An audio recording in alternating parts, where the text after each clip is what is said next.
안녕하세요. 진강교회 유치동부 어린이 여러분, 한 주간도 잘 지냈나요? 2021년 7월 25일 주일 유치동부 예배에 오신 것을 환영합니다. 다들 방학은 하였나요? 방학 때는 무엇을 할 것인지 댓글창에 글을 남겨주세요. 새로운 사회적 거리두기 4단계가 2주 더 연장되었습니다. 코로나로 인해 어려움이 많을 것 같은데 그래도 즐거운 방학들이 되었으면 좋겠어요. 만날 때까지 건강한 모습으로 만나요. 비록 영상이지만 마음과 정성을 다해 예배드리고 댓글에 출석 체크 잊지 마시고 강도사님이 진행하는 퀴즈도 많은 어린이들이 참여해 주셨으면 좋겠어요. 코로나로 힘든 시기지만 영상 예배와 함께해요. 사도신경 하겠습니다. 전능하사 천지를 만드신 하나님 아버지를 내가 믿사오며 그 외아들 우리 주 예수 그리스도를 믿사오니 이는 성령으로 잉태하사 동정녀 마리아에게 나시고 본디오 빌라도에게 고난을 받으사 십자가에 못 박혀 죽으시고 장사한 지 4일 만에 죽은 자 가운데서 다시 살아나시며 하늘에 오르사 전능하신 하나님 우편에 앉아 계시다가 저리로서 산자와 죽은 자를 심판하러 오시리라. 성령을 믿사오며 거룩한 공회와 성도가 서로 교통하는 것과 죄를 사하여 주시는 것과 몸이 다시 사는 것과 영원히 사는 것을 믿사옵나이다. 아멘. 친구들 안녕하세요. 은지쌤이에요. 오늘도 선생님과 함께 즐겁게 찬양해 보도록 할 텐데요. 우리 찬양하기 앞서서 먼저 일어나 보도록 해요. 선생님이 하나 둘 셋 하면 친구들 진건 하고 일어나는 거예요. 모두 다 알겠죠? 그럼 하나 둘 셋 진건. 우리 친구들 모두 다 일어났나요? 그럼 첫 번째 찬양으로는 아주 먼 옛날 하늘에서는 아주 먼 옛날 할렐루야 반주 큐.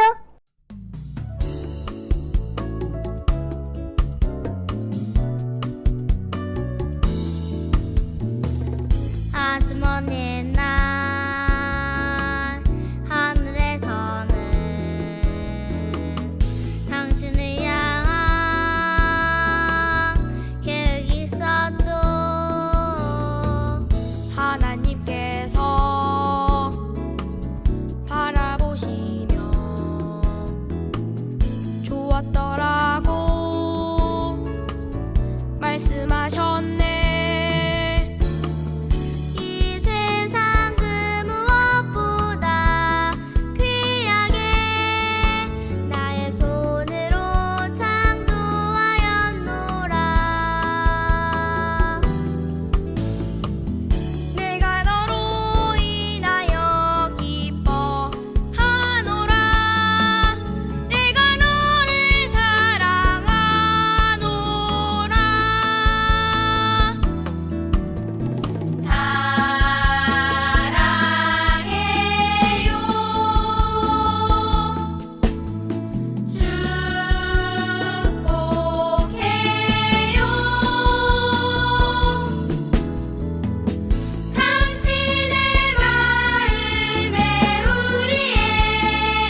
십자가에 못 박혀 모든 죄를 용서하사 의인 삼아 주신 주 어떤 일이 있어도 나를 버리지 않고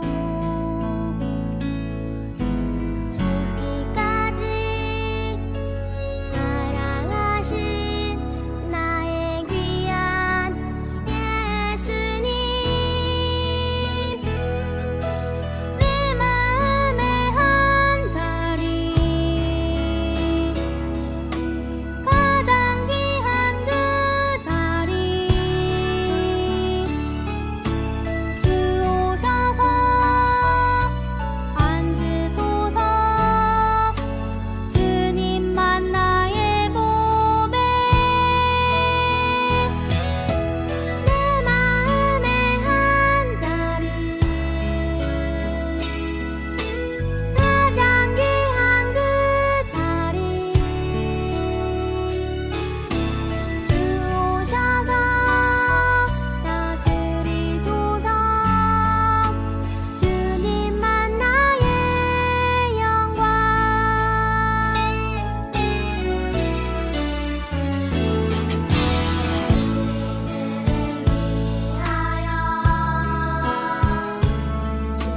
십자가에 못 박혀 모든 죄를 용서하사 의인 삼아 주신 주 어떤 일이 있어도 나를 버리지 않고 죽기까지 사랑하신 나의 귀한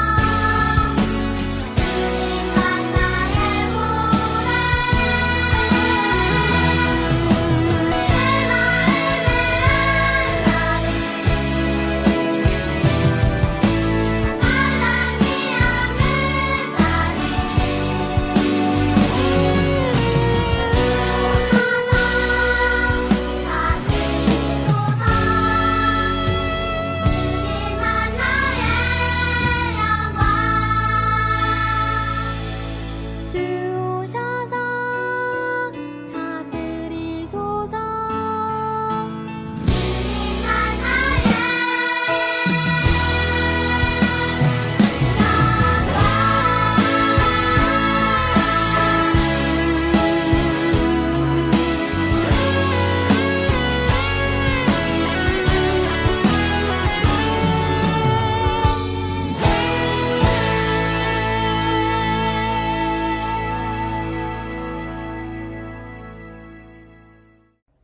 다 같이 기도드리겠습니다.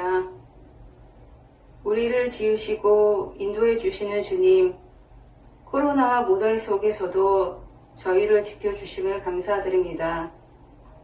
코로나가 우리의 일상이 되어가고 일상도 많이 변했지만 우리를 향한 주님의 사랑과 돌보심은 변함없음에 감사드립니다. 저가 있는 자리가 예배의 자리가 되길 원하고 늘 기도하며 감사하는 생활하게 해주시옵소서. 강도사님을 통해 전하는 말씀을 듣고 믿음이 더 커지고 주님에 대한 사랑도 커지길 원합니다. 감사드리오며 우리를 구원하신 예수님 이름으로 기도드립니다. 아멘. 함께 나눌 하나님 말씀 마태복음 16장 24절입니다. 이에 예수께서 제자들에게 이르시되 누구든지 나를 따라오려거든 자기를 부인하고 자기 십자가를 지고 나를 따를 것이니라. 아멘.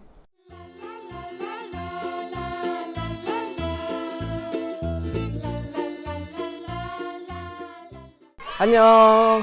우리 친구들 한 주간도 잘 지냈나요? 무더운 날씨 가운데서도 우리 친구들 씩씩하고 건강하게 잘 지냈으면 좋겠어요. 우리 친구들 다 한글 잘 알죠? 우리 친구들이 잘 아는 것처럼 세종대왕은 집현전의 학자들과 함께 오랫동안 연구해서 우리나라의 글자를 만들었어요. 그 글자 이름을 훈민정음이라고 해요. 백성을 가르치는 바른 소리라는 뜻이에요. 그런데 친구들, 훈맹정음이라고 들어본 적이 있나요? 훈민정음과 같은 듯 다르죠? 훈맹정음은 시각장애인들이 손끝으로 읽는 한글 점자를 말해요. 그 점자를 만드신 분이 박두성 선생님이에요. 이 선생님은 다른 선생님들과 다르지 않은 평범한 학교 선생님이었어요. 박두성 선생님은 1913년에 장애인들을 가르치는 특수학교에 발령받아서 장애 학생들의 교육에 힘을 썼어요. 그런데 당시에 시각장애인들이 사용하던 한글 점자는 매우 어렵고 불편해서 배우기도 힘들었어요. 그래서 점자가 있어도 읽지 못하는 학생들이 대부분이었대요. 그래서 이 선생님은 시각장애인 학생들을 위해서 더 쉽고 편한 점자를 만들기로 했어요. 그래서 7년 동안 열심히 고민하고 연구한 끝에 1926년 훈맹정음을 만들게 되었어요. 이 훈맹정음은 이전 점자보다 훨씬 배우기 쉽고 사용하기도 쉬웠어요. 그런데 시각장애인들을 향한 이 선생님의 노력은 여기서 멈추지 않았어요. 직접 점자 타자기로 점자책을 만들어서 되도록 많은 시각장애인들이 글을 읽고 지식을 얻을 수 있도록 도와주셨어요. 실제로 훈맹정음은 장애인들의 삶에 많은 변화를 가져다 주었어요. 사람들은 박두성 선생님을 시각장애인의 세종대왕이라고 부르면서 칭찬하고 선생님께 고마운 마음을 전했어요. 선생님은 평생을 시각장애인이 더 나은 삶을 살 수 있도록 헌신하셨어요. 박두성 선생님은 어떻게 이런 훌륭한 일들을 해낼 수 있었을까요? 그 이유는 특수학교에 발령을 받아서 장애를 가진 친구들을 만난 뒤부터 그 친구들을 돕는 일이 자신에게 가장 중요한 일이라고 생각을 했기 때문이에요. 그래서 힘들지만 포기하지 않고 훈맹정음을 만드는 일을 힘을 내서 할 수 있었던 거예요. 박두성 선생님 정말 멋있지 않아요? 의미 있고 소중한 일을 자신의 사명으로 알고 그것을 위해서 헌신하는 일은 정말 값진 일이에요. 그런데 여러분, 하나님의 자녀인 우리들에게도, 우리 친구들에게도 아주 중요한 사명이 있다는 것을 알고 있나요? 우리 삶에서 다른 어떤 것보다 더욱 소중히 간직해야 될 우리의 사명이 무엇인지 우리 오늘 말씀을 통해서 함께 알아보도록 하겠습니다. 어느 날 예수님은 갈릴리 호숫가에서 말씀을 전하셨어요. 많은 사람들이 그곳에 와서 예수님의 말씀을 듣고 있었어요. 그때 호숫가에는 배 두 척이 있었는데 고기잡이를 마친 어부들이 그 배에서 내려 그물을 씻고 있었어요. 예수님은 그 중에 베드로의 배에 올라가서 앉아 사람들을 가르치셨어요. 사람들을 다 가르치신 후에 예수님이 베드로에게 말씀하셨어요. 깊은 데로 가서 그물을 내려 고기를 잡으라. 베드로는 밤새 고기를 잡다가 아침이 되어 돌아온 참이었어요. 하루의 일을 마치느라 많이 피곤하고 지쳐 있었어요. 그런데 예수님은 베드로에게 다시 깊은 데로 가서 그물을 내리라고 말씀하신 거예요. 심지어 아침에는 깊은 바다에서 고기가 잘 잡히지 않는다는 사실을 베드로는 자기의 오랜 경험으로 잘 알고 있었지만 그래도 베드로는 이렇게 대답했어요. 선생님, 우리가 밤새도록 고기를 잡았지만 한 마리도 잡지 못했습니다. 그러나 선생님의 말씀대로 그물을 내리겠습니다. 베드로는 예수님의 말씀대로 깊은 곳으로 가서 그물을 내렸어요. 그러자 놀라운 일이 벌어졌어요. 그물을 도무지 들어 올릴 수 없을 정도로 엄청나게 많은 물고기가 잡힌 거예요. 베드로는 급히 다른 배에 있는 친구들에게 도움을 구해 겨우 그물을 올렸어요. 물고기가 얼마나 많이 잡혔는지 2배에 가득 차고도 무게를 견디지 못해서 배가 가라앉게 될 정도였어요. 베드로는 이것을 보고 예수님께 엎드려 말했어요. 주님, 저는 죄인입니다. 저에게서 떠나주세요. 예수님의 말씀에 순종해서 그물을 내린 베드로는 예수님이 어떤 분이신지 알게 되었어요. 그리고 예수님께 자신이 죄인임을 고백했어요. 예수님은 베드로에게 말씀하셨어요. 두려워하지 말라. 이제부터 너는 사람을 낚을 것이다. 이 말씀은 베드로가 하나님 나라의 복음을 전하는 사람이 된다는 뜻이에요. 예수님이 베드로를 예수님의 제자로 부르신 거예요. 베드로는 예수님의 부르심을 듣고 어떻게 했을까요? 베드로는 자신이 가진 모든 것을 버리고 예수님을 따랐어요. 예수님을 따르기 위해 자신의 배와 물고기, 직업도 포기했어요. 평소 소중하게 여기던 것들이 아깝지 않게 느껴질 정도로 기뻐하며 예수님을 따른 거예요. 베드로뿐만 아니라 옆에서 이 일을 지켜보던 다른 어부 친구들도 함께 예수님을 따라갔어요. 베드로와 친구들은 예수님이 하신 놀라운 능력을 경험했어요. 예수님이 이 세상 무엇과도 비교할 수 없는 소중한 분이라는 것을 알게 되었어요. 그리고 예수님은 그들을 제자로 부르셨고 그때부터 베드로와 친구들은 예수님을 가장 소중히 여기며 복음을 전하는 예수님의 제자가 되었어요. 베드로와 친구들은 오랫동안 고기를 잡으며 살아온 어부들이었어요. 그래서 베드로와 친구들에게 어부라는 직업과 물고기와 배는 참 소중한 것들이었어요. 하지만 예수님의 능력을 경험하고 예수님이 어떤 분이신지 깨닫게 되자 그것들을 포기하는 것이 아깝지 않게 되었어요. 가장 소중한 예수님과 비교하면 다른 것들은 별로 중요하지 않게 여겨졌기 때문이에요. 친구들, 참된 예수님의 제자는 바로 그런 사람이에요. 예수님을 가장 소중한 분으로 여기고 예수님을 따르는 것이 인생의 가장 큰 기쁨이 되는 그런 사람이에요. 그리고 예수님이 하신 것처럼 하나님 나라의 복음을 전하는 것을 자신의 사명으로 여기게 되는 거예요. 자, 그러면 여기서 퀴즈 드릴게요. 어부였던 베드로와 친구들은 이제는 예수님을 따르는 땡땡이 되었어요. 예수님의 땡땡, 여기 땡땡이 무엇인지 댓글에 남겨주세요. 오늘 읽었던 말씀에서 예수님은 이렇게 말씀하셨죠. 우리 같이 한번 읽어볼까요? 시작. 이에 예수께서 제자들에게 이르시되 누구든지 나를 따라오려거든 자기를 부인하고 자기 십자가를 지고 나를 따를 것이니라. 아멘. 자기를 부인하는 것은 자기보다 예수님을 더욱 소중히 여기는 마음과 태도를 말해요. 그리고 자기의 십자가를 진다는 것은 우리를 구원하기 위해 자기의 생명을 주신 예수님을 따르는 그런 삶을 살아간다라는 거예요. 친구들, 백성들을 위해서 훈민정음을 만든 세종대왕님과 시각장애인들을 위해서 훈맹정음을 만든 박두성 선생님은 모두 자기의 사명을 기억하고 값지고 의미 있는 삶을 살았어요.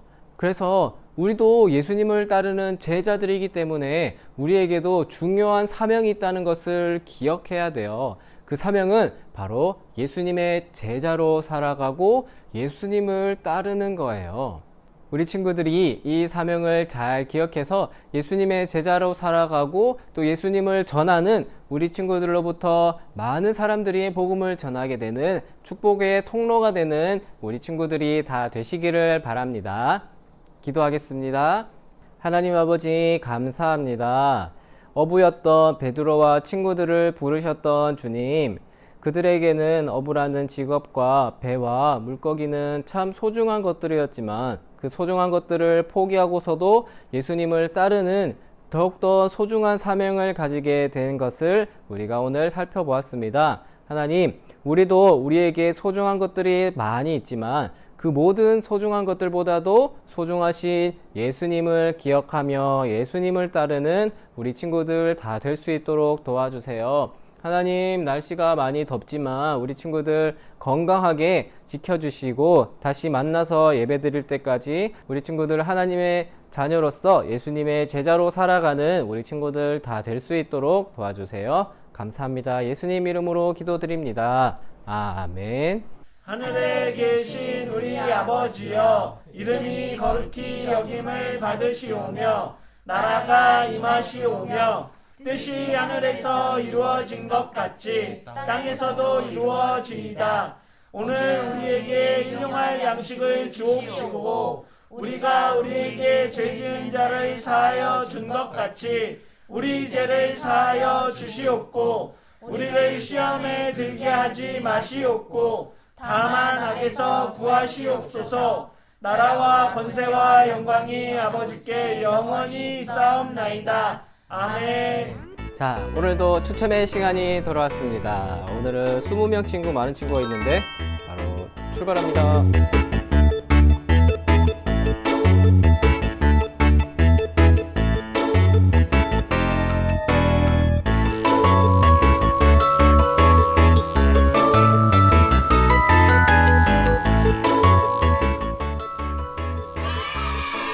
와, 오늘은 우리 이시우 친구 축하해요. 우리 친구들 더운데 건강하게 잘 지내세요. 우리 그러면 다음에 또 만나요. 안녕. 찬양 가운데 이 맛을 주님을 찬양합니다. 주님, 이곳이 바로 주님의 보좌의 곳입니다. 우리의 찬양을 받아주시옵소서. 할렐루야. 주님의 임재 앞에서 권능의 날개 아래서 그의 능하신 행동을 인하여 찬양해. 주님의 임재 앞에서, 주님의 임재 앞에서 권능의 날개 아래서 그의 능하신 행동을 인하여 찬양해. 주의 나라, 주의 나라, 주의 권세 찬양 기게 임하네. 모든 원수 굴복하네. 주의 임재 앞에 주의 나라, 주의 나라, 주의 권세 찬양 기게 임하네. 모든 원수 굴복하네. 내가 춤을 출 때 다윗처럼 춤을 추면서 전심으로 주를 즐거워하라. 모든 만물들아 찬양하라. 영원히 영원히. 다윗처럼 춤을 추면서 전심으로 주를 즐거워하라. 모든 만물들아 찬양하라. 영원히 영원히. 할렐루야. 주님의